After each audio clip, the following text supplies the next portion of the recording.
the company to sell marketing. I built it to architect legacies, and so that's why it was built. To architect legacies. That's huge. So when you say legacy, what does that mean? So we're talking about legacy. A lot of times people, when think about legacy, think about leaving some type of an inheritance or something like that, which the legacy of what we are creating is very similar. Our goal, though, in creating the legacy is to help people to understand that the day they stop renting visibility and start owning their own legacy, owning their own brand, that's when their business actually shifts. And so we're doing a lot more educating and adding value to people's lives. If I could, we'll give it all away. Yeah. Unfortunately, folks don't find value in when free. you give free things, right? Interesting. They have to have, Isn't that interesting? Isn't that interesting? skin in It the is. game. They have to have some. They gotta have some skin in the game. Yep. Agreed. And so and it doesn't have to be a lot of skin in the game. So it's just interesting about the mindset, folks, and so we're using that to, like I said, build legacies. When you say rent space, what are you talking about? Because remember, we're talking to entrepreneurs. My son is an entrepreneur from he was 12 years old. So we're talking about from entrepreneurs from 12 years old to 112 years old. When you talk about renting the space, what does that specifically mean? So when I say renting, great question. When I say renting space in this particular world, as far as marketing and branding, we're talking about the visibility. Okay. So instead of renting out, your actual visibility, your knowledge, your influence, and everything else that you have, not being paid what you are worth, that's really leasing your visibility out, where you don't actually own it, at all. So we're taking that and shifting that, and we see that happen, quite often. And I'm using renting as a wordplay, mainly.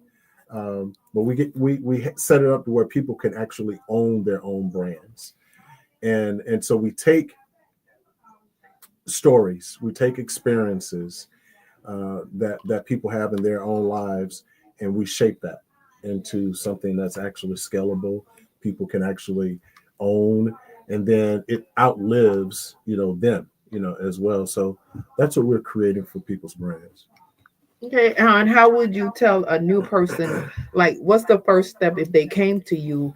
How would they have to have their footprint set? Like, what would be the first step? What would be the second step? And we know it costs, but sometimes people are afraid to come to people because they don't know what steps they're supposed to take, especially in a new business. Like Aaron said, his clothing business, he stepped off and it popped off. So some people, sometimes they step off and it pop up. But what are some of the guidelines if they're coming to you, they would have to have already in place? Great question. Great question. And the single word I would say is going to be trust. Trust is built when your audience can say, I know you, I like you, and I can't imagine, doing what I do without you. And so trust is actually the new currency. And, if you lose it, no ad budget is going to help you to be able to buy it back. Ooh. So it's like a mindset shift. Absolutely. Because you're selling yourself. Absolutely. Absolutely. And so the community isn't who claps for you. It's who fights for you when you're not in the room. Oh, wow. Okay. So that's what we're helping. We're guiding folks to be able to do. And, everything is built off trust because, realistically, even though you're in finance, tax business. Aaron's in the finance business, and when I first met Aaron, we talked, and there was a level of trust that we already had to have. Mhm. Not even knowing him that well, but yet I the engagement and then also vetting each other back and forth as far as knowledge levels. Immediately after that, I sent him a potential deal. And so, and it's someone who actually is another business owner, startup. The business is less than 5 years old.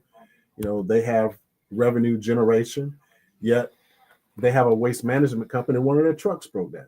Yeah. And he's in a dire straight situation. He can't necessarily go to the bank because taxes ain't right. Yeah, well, the taxes are good. He have good Looks cash flow. great. Cash flow looks great. But yeah, but except he's less than 5 years, right? Yeah. And so the banks look at all that, as well. So, talk to Aaron. Aaron said, yeah, let's see what we can do for him. And so that was shortly after Aaron and I met. And so what I'm going to is that there's trust that we have to have. Yeah. Right. There's trust we have to have. And that is what is vital, because I don't care how well you advertise, how well you market. If people don't trust you, it's done. It's done, because we're not, even though you're in the tax business, in the finance business, I'm in the marketing business. What we all are in is business. Is the relationship business. Because we For can't sure. do nothing People without business. the relationship. Facts. We can't do anything without the relationship. So you're in a people business, people relationship business. You're simply using your talents to help someone, and you're adding value to humanity. And that's how you show your stewardship, is through what you do and what Aaron does and what I do. So that's our gift. Absolutely. And it's very interesting that you say that. I actually had that conversation a little bit earlier this week, that it's not all about money. It's about, obviously people have to value what you do and understand that, but this is not all just about the paycheck, because, you could be selfish with this knowledge that you have, and you could just make sure that you get the best refunds, and you could just make sure that your company and your firm is marketed properly. And I can make sure that I'm funded properly and all the rest of it. But what about everybody else? The other people, where's the respect for the people who are on the same journey that you're on? Where's the big bro and the big sister, attitude and relationship? And going back and getting somebody. Absolutely. Can I add something? I want to piggyback on something that you and Dr. Huie were speaking about earlier. You were talking about the jobless claims, right? Yes, sir. Okay. And one of you mentioned about AI, as well. Is that necessarily having an impact, on? Let me tell you, as an entrepreneur standpoint and from a marketing standpoint, the future of marketing isn't the AI that's replacing humans. What AI is doing with entrepreneurs right now, and many businesses who have never had a brand to begin with, and what has happened is that AI is exposing all of the challenges and is exposing it quickly.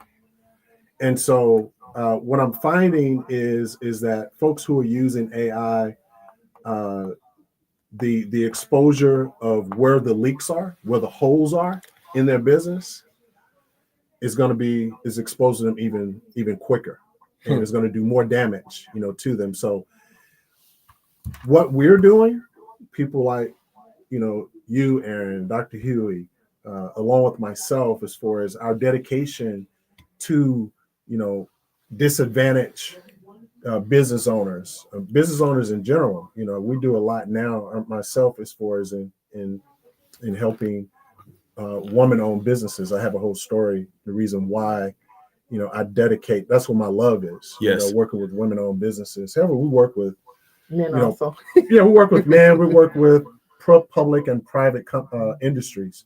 Yes. However, if you go to my social media page, Mhm. all of that information is dedicated to woman-owned businesses. And so, sound like you have something to say. No, that's that's awesome. And I definitely did see that. And I will say you just come off as an expert though, bro. Like when I was listening, just how you approach it. And so I want you to, I feel like we kind of jumped in pretty heavy there, but so let's talk about reimagine, reinvent, what that means, you know what I'm saying?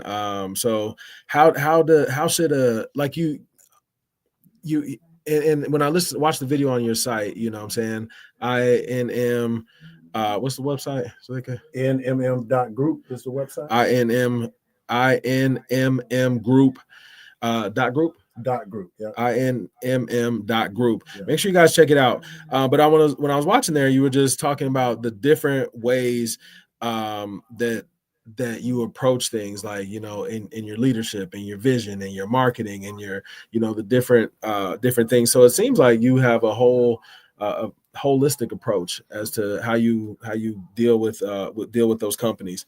So let me ask you this: in an age where things are rapidly changing, how do you decide which topics and which trends and which tools are actually useful and which of it is just noise? Right. This is just the flavor of the month. Man, it's a lot of noise, that's happening, and it's even louder now because everyone has access To it, right? to a mobile device, to the internet, and so everyone has access. So one of the biggest things, and probably, for the sake of time, I will address one.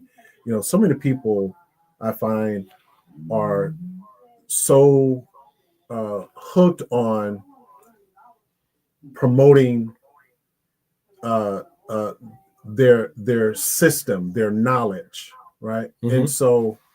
And so what all they get, for working with an individual. People are tired of that. People that's played out. Some people are saying all the same thing. And so what we're showing, especially while women-owned businesses, is that sell the outcome. And so use that, create some power words, power structure to create a system or an algorithm or a protocol, yet sell the outcome, not as far as what's all included in a particular system. Because Sure. what happens is that all of us are busy, and once we start talking about what's all inclusive, we get overwhelmed. Mm-hmm. We get overwhelmed, and then we start to think about, wow, do I have the time? So we scare people away. So instead of scaring people away and having it to where people begin to think about at that particular point, okay, how much does this cost? What do I get? We're helping people to be able to sell their systems, their protocols, their technology without even speaking with anyone for the most part, because they're selling the outcome and not what's all inclusive, how much time they get with you, and et cetera. Where are they going to see themselves, how they see themselves. There you go. And that's what we are helping our clients understand, sell that part. Yeah. Yeah, because when you think about it, like you alluded to it earlier, we have spent a lot of time learning this information and stuff, but your clients really don't care. I want to know, what does this do for me? All right, yeah, that's really cool that you can you can articulate all these things, but how what does that mean? How's that applied? So I think that's really really big, man. And things change so rapidly, like the technology age. What was good yesterday is not good today. But in our generation, like I'm talking about the 30 and the 40 and the 50, because even when I go to the bank has come so sterile now. But there's a lot of generation that's 55 and over that still love that human touch. So even though AI is coming in and everything, you still have billions of people on the earth that's still over 50, and they're not gravitating to the AI. So I like that you said that real part, building that trust and that respect. That AI will never replace that, because we get frustrated when I call and say press one and press two, and people don't know they lose business because of that. Because Sure. half of the world is on one part and half of the world is another part. Like I tell people, give me the paper and pencil. I still like touching paper and pencil. So when you're making some things obsolete with AI and certain things, you're losing a whole. Because I have a lot of clients. No, I don't want to Zoom. I want to come in, because remember, Sure. we're not in that pandemic era anymore. People were isolated during the pandemic era. Now everybody want to touch people and feel, because depression Sure. is part of the the drive, or part of the drip that we're seeing. Depression, people commit suicide. Remember, we're talking about wealth, not just money, Sure. but health, and mental illness is real, because AI could never replace you touching me on my shoulder and making those Sure. endorphins and dopamines in your body go. Yes. Like when I go into the grocery store, I'm not going through the self checkout. You don't pay me. You don't give me a 1099. You sound like me. I go, That's even if the that's line is exactly what I out there, feel I'm about. still going in. A lot of companies realizing they're losing money by having, especially Walmart, they're losing a lot of money by having these self checkout, because things slip through the crack. And then they're having a lot of lawsuit because somebody will say, yes, I paid for it, but it's not showing up, or something happened. Sure. So AI can, like you said, replace some things, and it's showing that some people really didn't know a lot, but it still can never replace the human touch. No, not at all. And just to elaborate on your point, um, to me, AI is good if you already have an idea and something that you want to do to help you figure out maybe some next steps to get that done. But like, make me a millionaire in 30 days. Put that in the chat GPT and see what happens. Like, no, that's not that's not what it's for. And so to me, I feel like we're shifting. So it's the idea people, the visionaries, who I feel like are going to have a leg up in this next generation, because we're able to automate a lot of things. We're able to use technology to further our thought process and all that, but still nothing beats an original idea. You still have to execute it, but yeah, but and then again, like you said, that human touch. One of the things I learned this book recently as I was reading, I want to say, I don't know, maybe it was Atomic Habits was the book perhaps, but only 7% of what you communicate is communicated by your words. The next 38% is communicated by the tone of your voice. And the biggest part of that, 55%, is your body language. So like you were saying, if we're just texting and we're just emailing all the time, and even a Zoom, I can see you, but there's something different about being able to look you in your eyes, and no filters. We're here, we're looking at each other, and that expression and all. So how do you tie emotional intelligence into what you do, Chris? Emotional intelligence is it's what makes up most things. I mean, we spoke about earlier that we're in the relationship business, Yes. in everything that we do. So EI is certainly above AI. When we talk about her emotional intelligence, and that's the whole premise behind that network and chill event that you and I first met. Absolutely. That's emotional intelligence is the foundation of that particular platform. That's what makes it work. That's the reason why we injected the icebreakers as well, really showing individuals about the psychology and the emotional part behind creating relationships. Yes. Not from a standpoint of, hey, what can you do for me? What I'm saying? What can I get out of it? Sure. Go into the relationship. Hey, how can I help you? Yeah. How can I help you? And it's going to be reciprocal. It may not come back from that particular individual, but it may come from somewhere else. But so Sure. That's the whole part when it comes to emotional intelligence, and it's critical in business. It is. It is. Dr. Huie, how does that factor into what you do and how you deal with your clients? You have to have that emotional intelligence part, because people are giving you their deepest, darkest secret. I have clients that are ashamed. Oh, I have 10 years of taxes I haven't done. I haven't have 4 years of taxes. And I have some celebrity clients, and their network or the way they flash on Instagram and Twitter and all. It's not when they bring the money. They may be making it, but when they're done, sometimes they're in the red. Oh, for So sure. having emotional intelligence, having empathy, Ooh, having empathy for someone. Like, I'm empathy. like, don't worry about it. We'll get Not those sympathy, spirits. but empathy. Right? Yes, it's I don't different. sympathize and stuff. I empathize Yes. because everybody could be caught in a trap at certain times. Like my son came to me, he's 16. Mom, if I ever have less than 600 in my bank account, he started working. You just shoot me. Just wanna I said, you know what? Life has its ebbs and flows. It goes up and down. And the trajectory you have right now may not be the trajectory 10 years. You may be in a car accident and you end up with no money. I remember when I was in Texas and Wells Fargo, I had to overdraft. So, having emotional intelligence, like I tell you, people are longing that emotional touch because every day on social media you hear a mom killed herself or the husband killed him and his kids.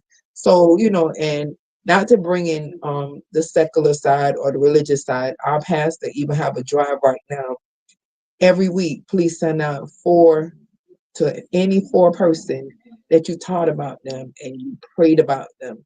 Because people they're going through it. They're going you through don't it. know. Just came Everybody from the has worst thing ever happened, a pandemic. Sure. People losing their jobs, people, biggest sex trafficking. You have people killing people just for that's opening their crazy. mouth. Yeah. It's so many things.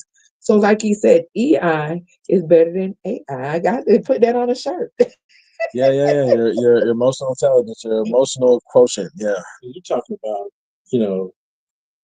money and it flows. I mean, that's why they call it a currency. Currency. Yeah. Yes, never thought about Something That's like why they the call it light switch, right? Current. It's, The it's current. currency. Yes. It's currency. It's going to flow in. It's going to flow out. And the thing about it is that we have history that shows us how this thing works, right? It was there for a reason. I mean, think about, and not to go too far off, think about when Joseph was Isaac's son, his youngest, was sold by his brothers, and he was told in a dream. He told his brothers, "Okay, you're going to be serving me," and they got upset and they tried. They wanted to kill him, but they decided to sell him off as a slave. However, fast forward in the dream that Joseph was able to interpret miraculously, stated there was going to be a time of plenty and a time of drought. Yeah. Right. So that's the way things have worked in the past, and is going to continue to work as far as in this world that we're living in currently. Yes. So history tells us that. So the thing about it is that what we have to do as business owners is use that. When times are good, we make good use of it.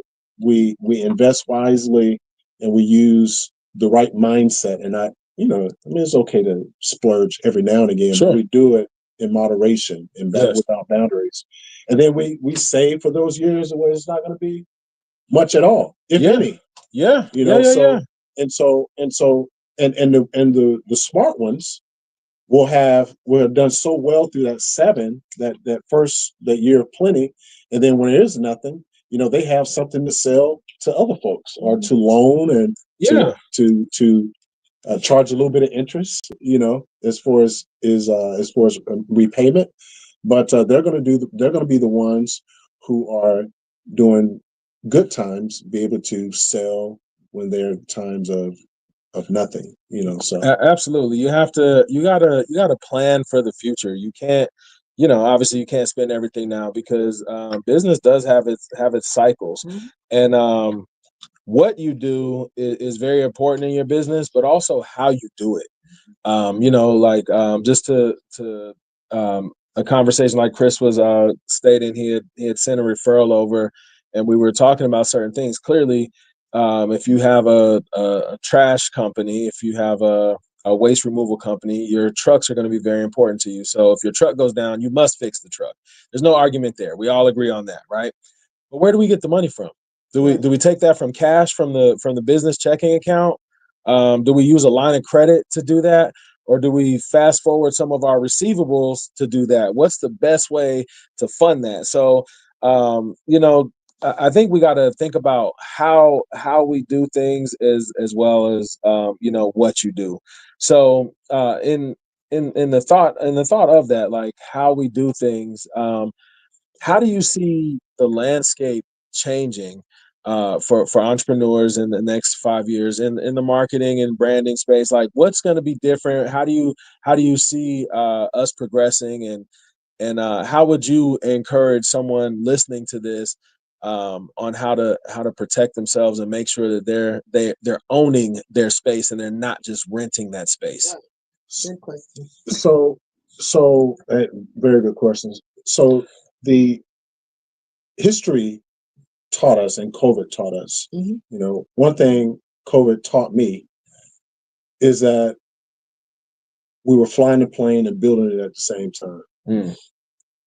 And now it sounds crazy. However, there were certain things that were happening you just could stop. You had to make adjustments while you're in flight. Yes. And so what I like to do is because we can't predict with accuracy the future. True. Just look at trends. We can't look at trends. However, if we go back to scriptural, time and unforeseen occurrences come before us all. Yes. So we can say, oh, this has happened over the past 100 years. It's going to be that way. You can have that one time that throws things off and it shows the trajectory. It was not. So what I like to do is to set our clients' companies and their brands up to where not only are they thriving and soaring today, it will set them up also into the unforeseeable happenings of the future, as well. So they can be in flight and still be able to adapt. Wow. There still may have to be, there going to be some turbulence. Of course. Right? There's going to be perhaps, and we're talking about legacy and we're talking about architecture and building, there could be a slight crack in the foundation. It's not going to throw it off, at all. You can see the crack and you'll be able to adapt to it. So staying firm yet agile, as well, being able to pivot. Absolutely. We use that word quite a bit over the past few years, haven't we? Yeah. And that's a wonderful word. It is. So it is. That's how I like to do things, and that prepares, because we just never know what the future. Yeah, with accuracy we can't. Well, two things that are for sure is change and death. Those two things are for sure coming. And when you think about the word pivot, you think about basketball player. I didn't lose my position. I changed my perspective. So I changed my perspective. So that's important. I would agree with you 100% on that, because things are always changing, and if you don't know how to adjust, we've seen many powerful brands go by the wayside because they refuse to adjust, or they refuse to pay attention to what was happening in front of us. If you guys are enjoying this conversation, please make sure to connect with us on social. We'd love to hear from you. Make sure you tune in. We're here every Thursday, 6 p.m. Eastern time on ATL Talks, live on your iHeartRadio station, dropping these jewels, helping you unlock the wealth code one combination at a time. So I have a question. Yes. So you're geared to women. Is it a certain net worth that woman business have to come in, or do you start and help? Like if you have a business and it's not restructured or it's not structured correctly, do you only work with a company that's bringing in 100,000 a year, or a company that's bringing 300,000 a year? Because I know you charge and it comes with a price. Or will you take a company that you see potential? Because sometimes it just take one or two tying up the laces or gluing something together that can turn a small company into a multi-million company, like the Ring doorbell. It was on the Shark Tank. They dissed they it. and they Shut say, it down. "Oh, we don't Never want it," work. and then they end up being one of the biggest in the world. Sure. If a woman is coming to you, because a lot of my clients, they have little business and small business, and it will be like my bank said, never say small. It's just small for now, but always think big. Do they have to have a specific network to sit in front of you, or they have to have a good idea that you are willing to sit with them? Great question. So there are resources, that we have created, that I've created, that even for an individual who just can't seem to get it. And I'm not going to say her name. However, there's a woman that comes to many of the networking events, that we create. And she's traveled to Huntsville. She's traveled to Charlotte. So she's dedicated. It's just tough for her to, from a mindset standpoint. She's had certain financial, along with physical and family challenges over the past 6 years. Her thing is selling Avon, and she also has a love for interior design. So she took the opportunity to take advantage of. I have a complimentary 15-minute brand blueprint session that I only have 2 to 3 vacancies a week, because I like to be able to touch the people that go through it, to follow it with them directly. So they can go through that, and I give them, as a result of that, a complimentary brand framework. As far as, I have a set of questions that we ask, we go through it, and we complimentary give them that framework. That is something that they can inject into their business and start seeing success immediately. Now, some may say, "Hey, Chris, I like this.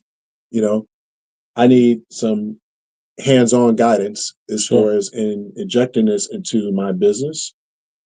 We have the bandwidth for that.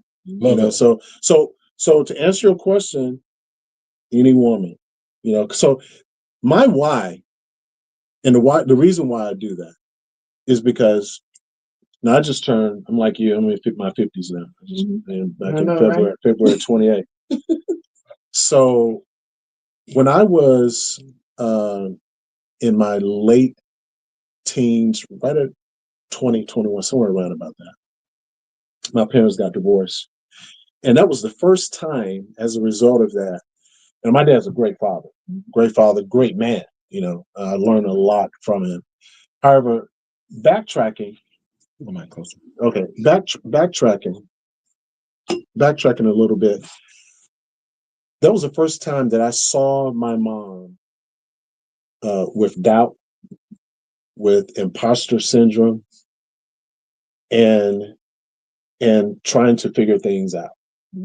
And I told myself that the moment that I have either the resources, the knowledge, or whatever it was, to be able to change someone else's life, another woman, not necessarily going through a divorce, but simply women in general, because I find that many women don't necessarily have the support, and some women just simply want to work with men. You know what Jesus said when he was on the cross? Take care of my who? My mother. Yep. Yeah, he set it up. He said take care of my mother. He set it up, absolutely. Yeah. So that is, and I love that you brought that up, because I serve.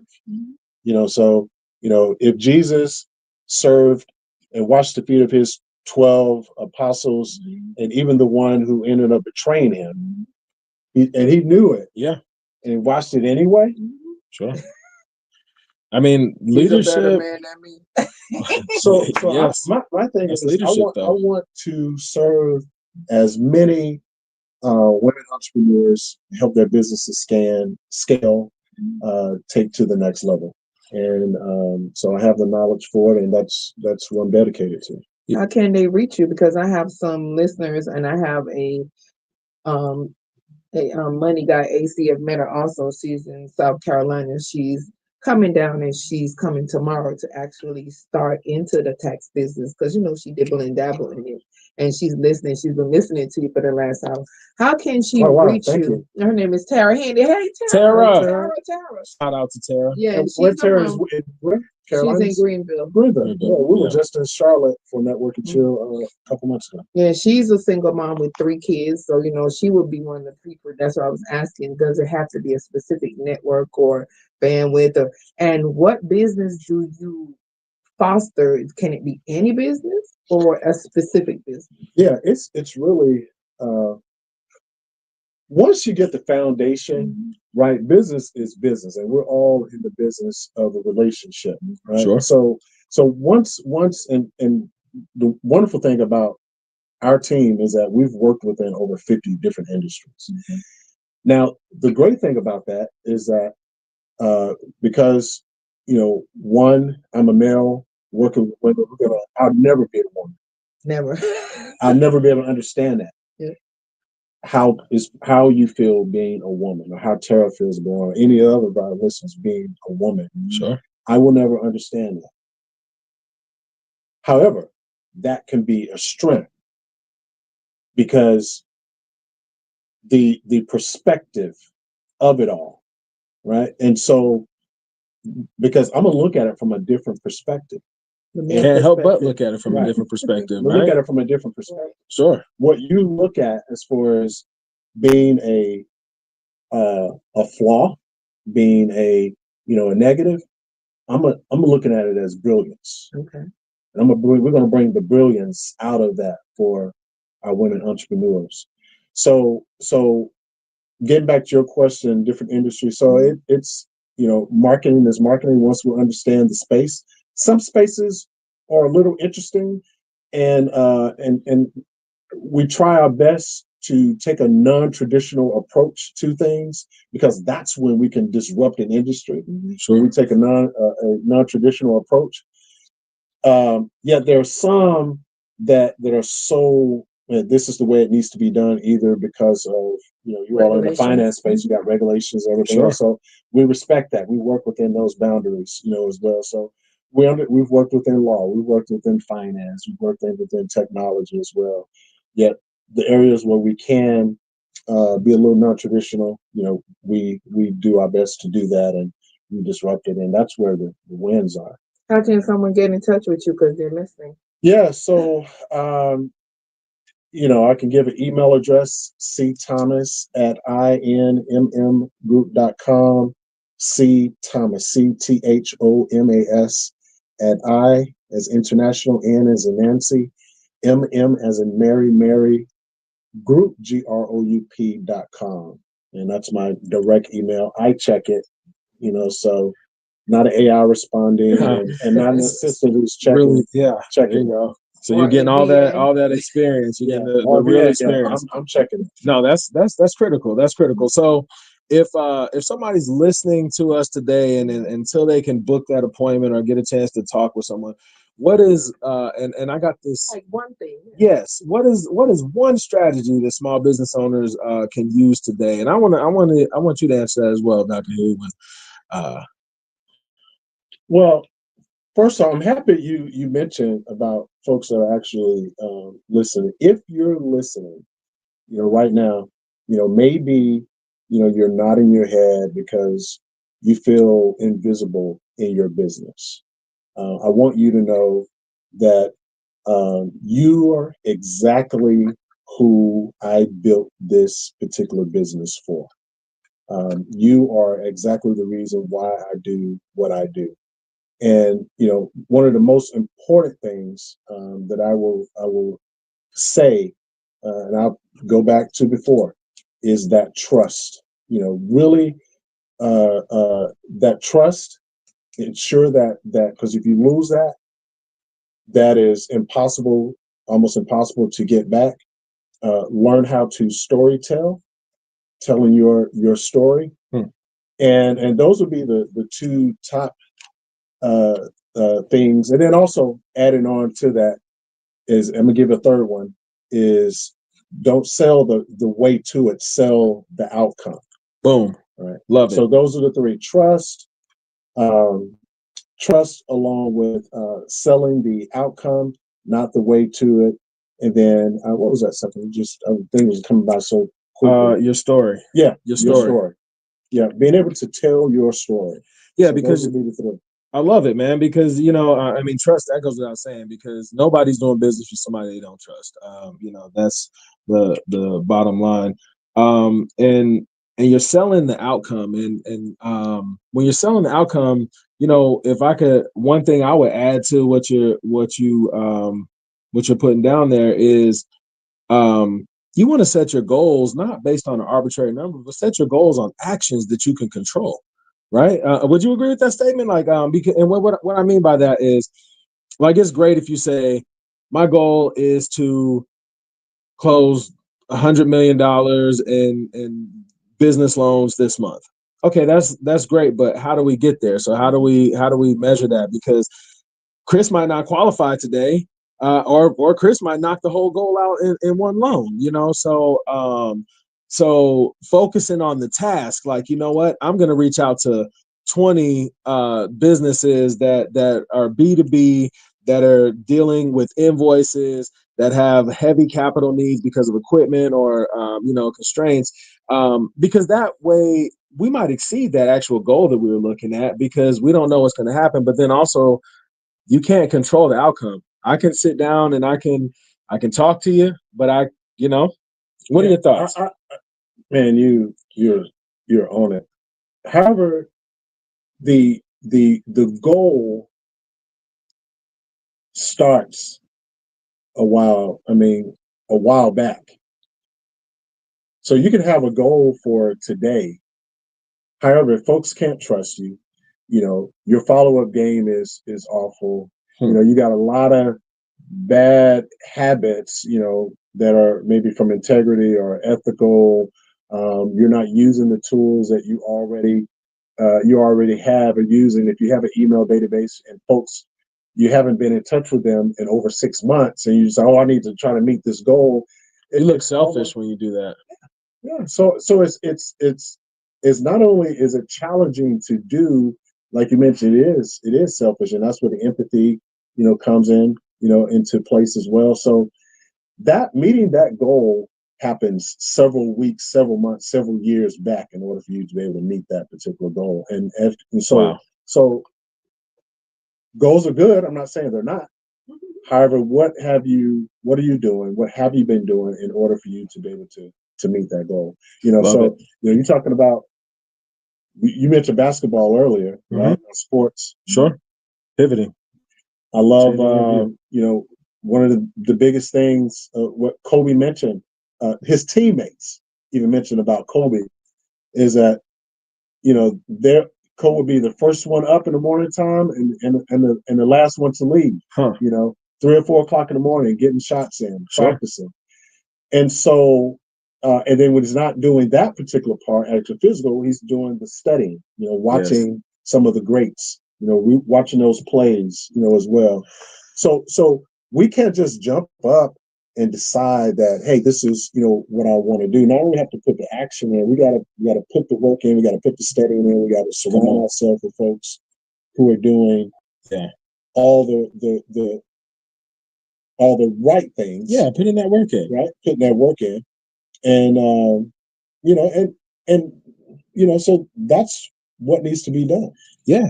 And you know, if I can, I definitely want you to ask your question, Dr. Huie. I know you got a great question, but that goes back to your first point when you were talking about trust. You know, I saw something people were talking about, oh man, Kobe doesn't want to pass the ball. Kobe doesn't want to do this, that, and this. But his work ethic, his thought process was like, no, it's not that I don't want to pass the ball. It's that I can't trust you. Because I was up since 3 a.m. shooting. You walked in the gym 30 minutes before game time, halfway smelling like Hennessy, and you want me to trust you? Like, nah, I'm serious about this. So, you know, that's big, because people see the work that you do, And more importantly, people see the work that you don't do. While you're in the shadows, while you're putting that in, it's going to show in your game.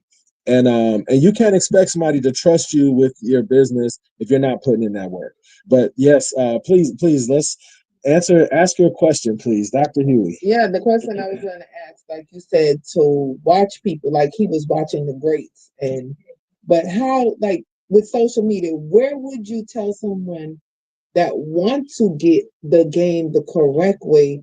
Should it be YouTube they look at, or should they? Because even right now, the IRS is really upset with social media. They said they lost $162 million because Ouch.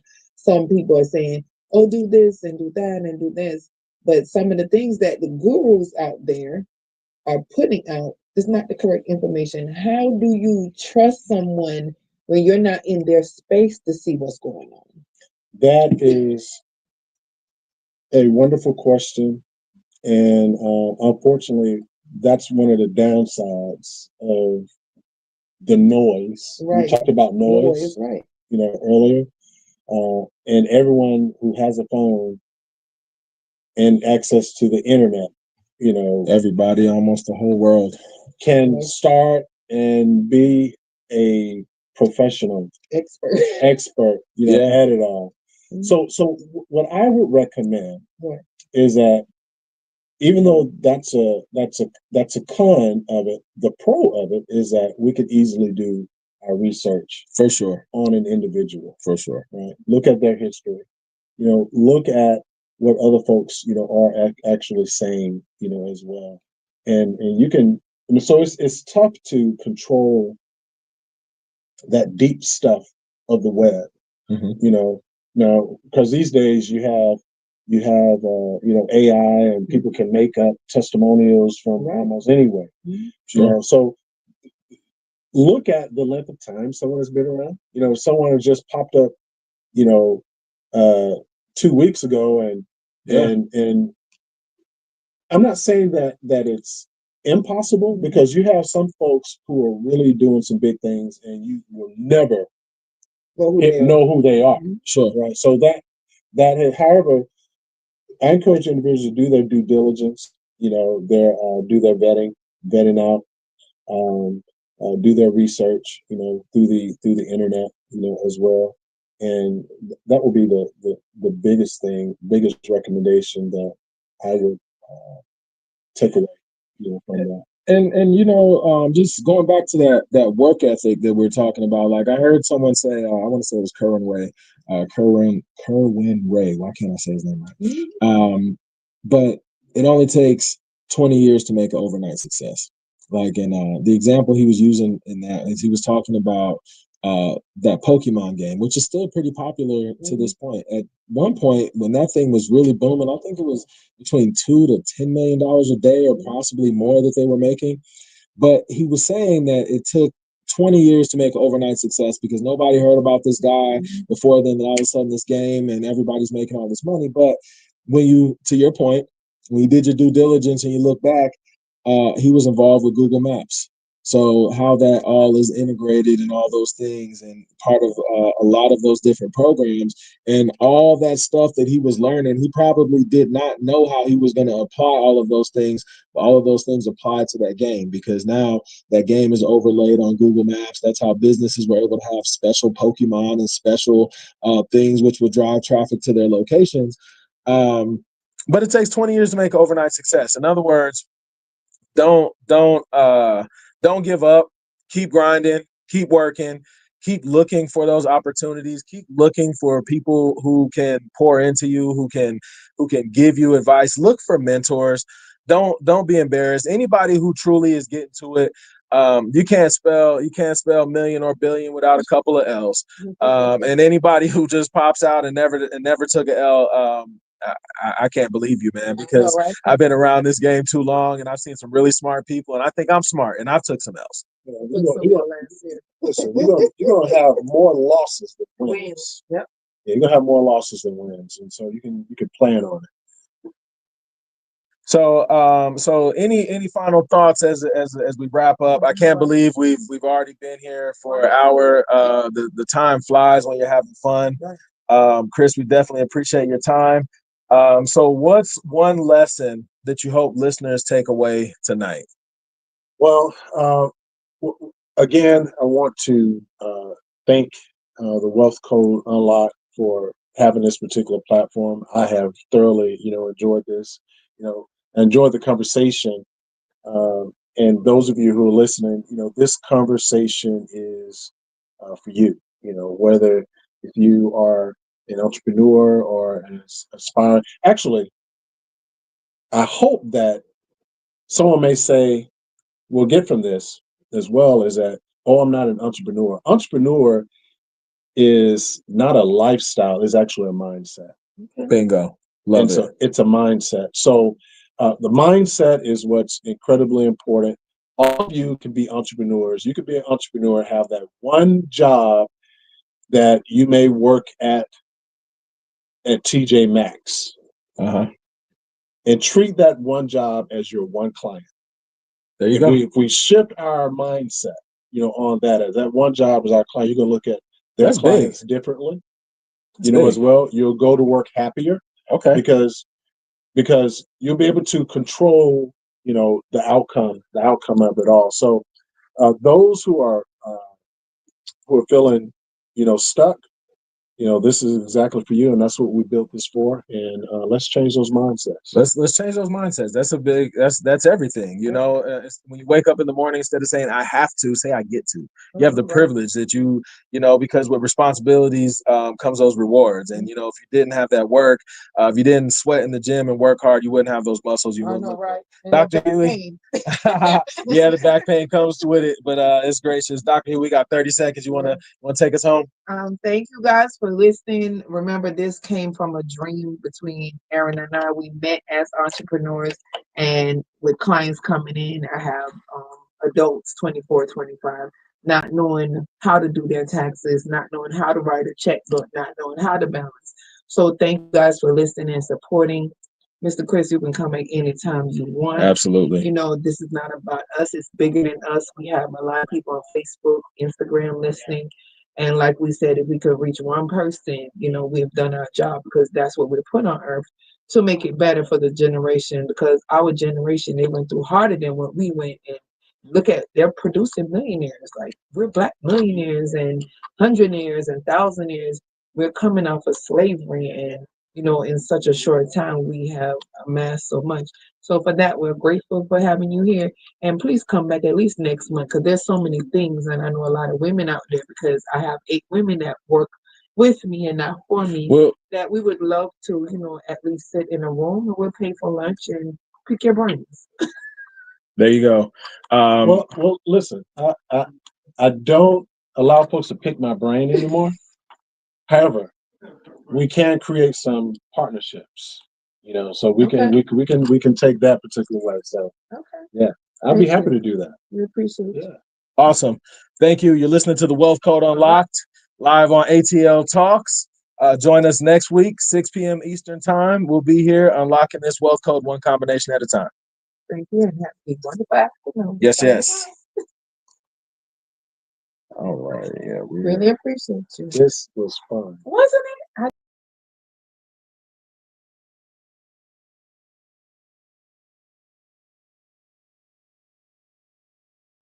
This is not a podcast. I've been on. Yeah, absolutely. That's what I tell people. It's not. And I've helped clients to get on certain from a publicity standpoint. Mm-hmm.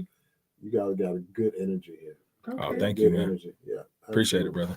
Now, how can I help you all? I mean, I know we already talked about lunch and everything else. So we'll do that. Right. So, I mean, as far as what you are doing with the